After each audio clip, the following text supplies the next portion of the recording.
Cassez-vous les journalistes! Cassez-vous les journalistes! Cassez-vous les... On vous interdit de filmer notre image, monsieur.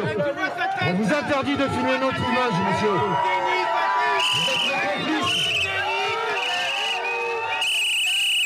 Vous dites gardez votre distance avec voilà, vous. Non, vous êtes chez nous, là. Vous allez vous mettre là-bas sur l'herbe là. C'est chez nous, on est chez nous, on est entre nous. Vous voyez, c'est privé là, c'est privé, c'est citoyen, c'est pas chez vous. Vous n'êtes pas des citoyens, donc c'est pas chez vous. Voilà. Mais non, vous n'êtes pas des citoyens parce que vous mentez. On nous apprenait que il y avait un moyen pour vérifier la situation politique d'un pays, c'est de regarder l'état de la liberté de la presse. Et plus la presse était libre, plus le pays était considéré comme civilisé, etc. Ça n'est plus vrai. Et je pense que maintenant, je vais vous en donner quelques exemples, pas mal même, je pense que paradoxalement, le médiatique est devenu un adversaire redoutable de la démocratie.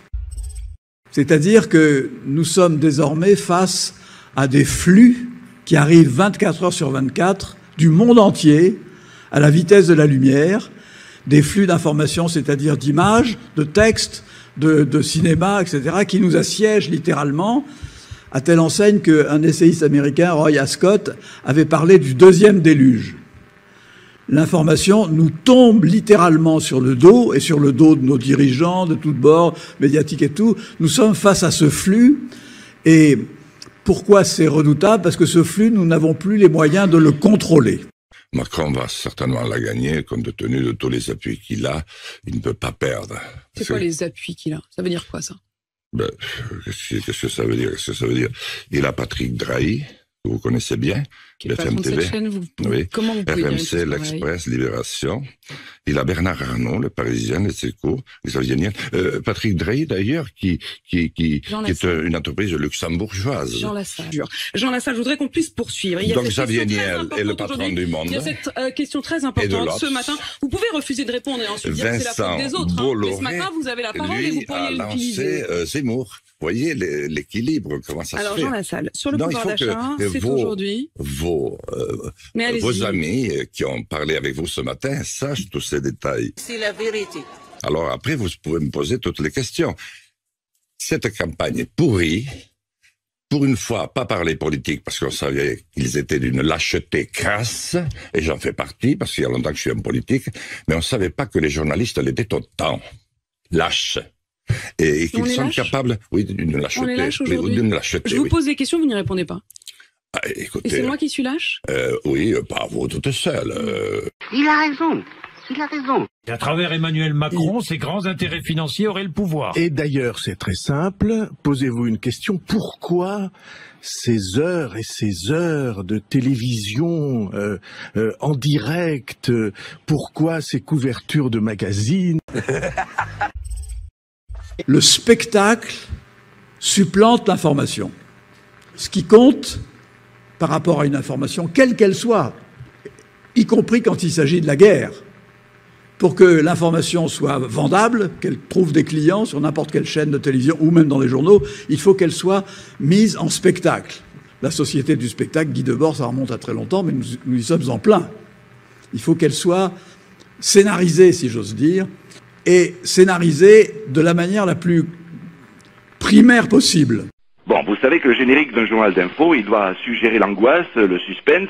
Alors vous cherchez une musique de film qui fait peur. Par exemple, Les Dents de la Mer, c'est une bonne idée. Elle a été composée par John Williams en 75. Personne n'ira penser que vous êtes allé chercher votre inspiration de ce côté-là. Alors dans la bande originale, il y a une mélodie qui est récurrente. Sachez la repérer, écoutez bien.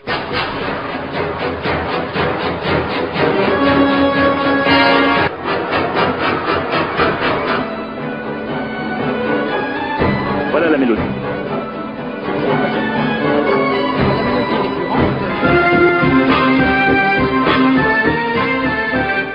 Voilà, vous isolez ce passage, vous coupez les premières notes et vous changez un petit peu la tonalité, vous montez de 3 demi-tons. On écoute ça.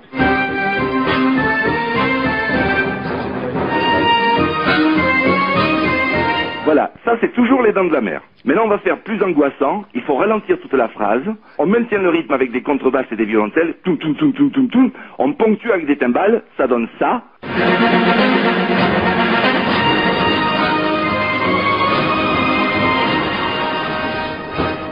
Voilà, là il y a bien le mélange des deux. Il y a un peu le Dents de la Mer et un petit peu les violons qu'on a fait monter. On baisse les cuivres, on monte les cordes, on fait une accroche avec un crescendo de violon, et puis surtout du volume, il faut que les murs tremblent de peur.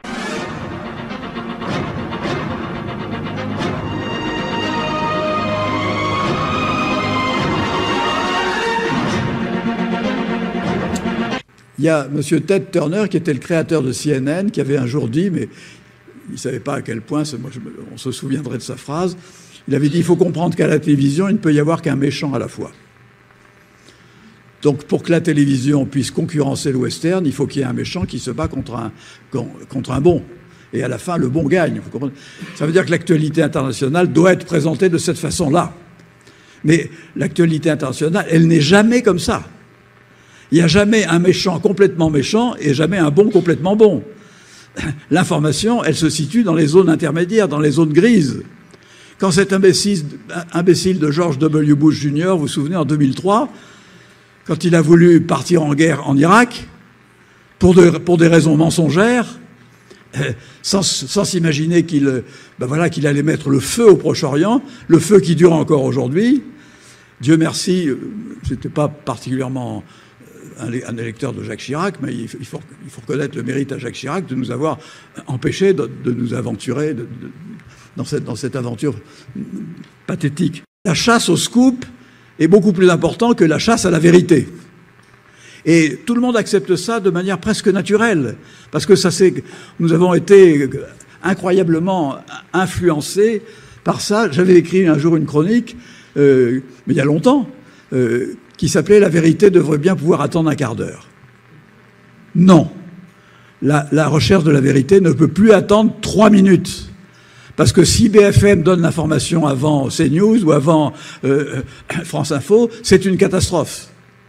Que l'information après soit faute ou inexacte, quand on s'en rendra compte, ça sera trop tard, ça n'intéressera plus personne. Raisonner en permanence sur les fake news, ça permet de laisser de côté et d'édulcorer les 2 grands domaines de fake news qui sont la propagande politique et la publicité. Vous avez remarqué, qu'est-ce que c'est qu'une propagande politique? C'est une fake news, en permanence. Et ça, tous les gouvernements la pratiquent, qu'ils soient de droite, de gauche, du centre, etc. Et ils pourront le faire en toute impunité. Et quand j'entends dire qu'on prépare une loi sur les fake news, venant du gouvernement, je tremble. Comment vous dire? Vous comprenez ce que je veux dire? Vous n'allez pas demander à... Vous n'allez pas demander à un voleur de vous garder le coffre-fort chez vous. Ça colle pas, quoi. Alors à signaler tout de même, et cela doit être pris au sérieux, des journalistes, et parmi eux des journalistes de BFM TV, ont été la cible de comportements inacceptables dans certains rassemblements. Ça a été notamment le cas ici pour notre équipe de Toulouse, prise à partie par plusieurs dizaines de personnes qui scandaient des slogans haineux. Des faits pour lesquels BFM TV va porter plainte. La direction de la chaîne condamne ces comportements et apporte tout son soutien à l'équipe toulousaine. Que votre éthique, vraiment, est la même. Reste la même, vous ne changez pas, alors je n'ai plus envie de vous parler. Vous aviez un ton. Alors non, justement, et ce que l'on explique, madame, et c'est ce qu'on va expliquer à l'antenne, c'est que comme vous, justement, malgré le 16e jour de grève, la majorité des Français continuent comme vous à soutenir le mouvement, et c'est ce qu'il faut aussi expliquer dans ce mouvement qui est très important. Vraiment poser les vraies questions. Que vous écoutiez BFM, que vous écoutiez France Info, chaîne publique, chaîne privée... C'est de la merde. Non, c'est Cloug.